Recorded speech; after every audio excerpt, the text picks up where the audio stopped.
Hi, I'm Diana and I'm coming to you from Southland, New Zealand. Today I would like to show you one of my favorite cast-on methods.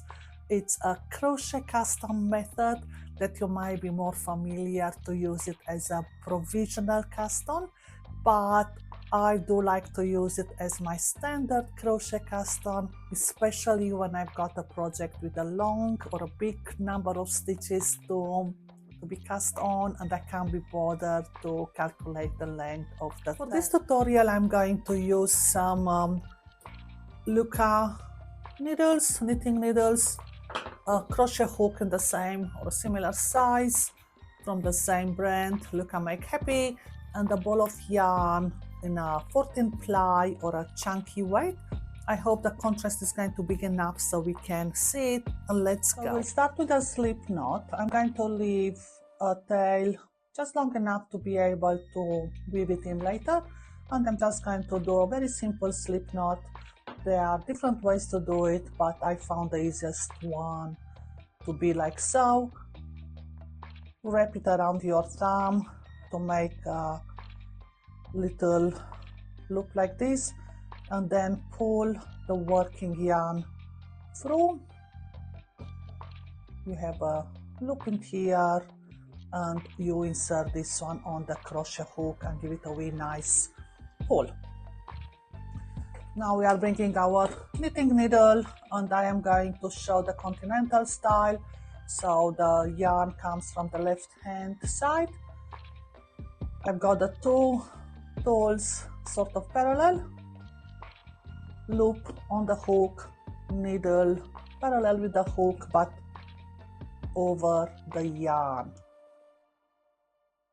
So I'm trying to keep the tail in such a way to make sure I'm not going to work with it, and then the yarn is behind the needle, the crochet hook comes in sort of a cross over the knitting needle and grabs the yarn and pulls it through that initial loop.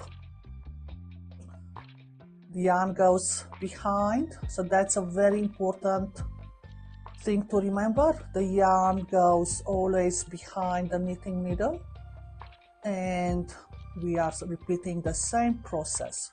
Hook over the needle, grabs the yarn and pulls it through. It's a bit awkward when you do it through the camera, but I can assure you this one can get really fast with a bit of practice. You do not need a lot of crochet skills. It does help if you know to crochet, but it's just a matter of holding the crochet hook.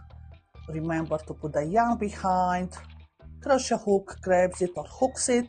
That's why it's important to have the hook, because it's easy to hook it and pull it through that loop. So we are always going to create a stitch on the needle and a new loop on the hook.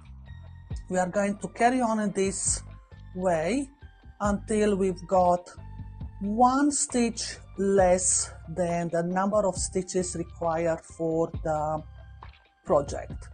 So let's pretend I need 10 stitches. 3, 6, 9. Okay, that was a good guess. So I'm doing 9 stitches, and then the 10th stitch is going to be the one from the hook that's just going to be transferred on the needle. So if you're looking here, it does have a nice chain-like look.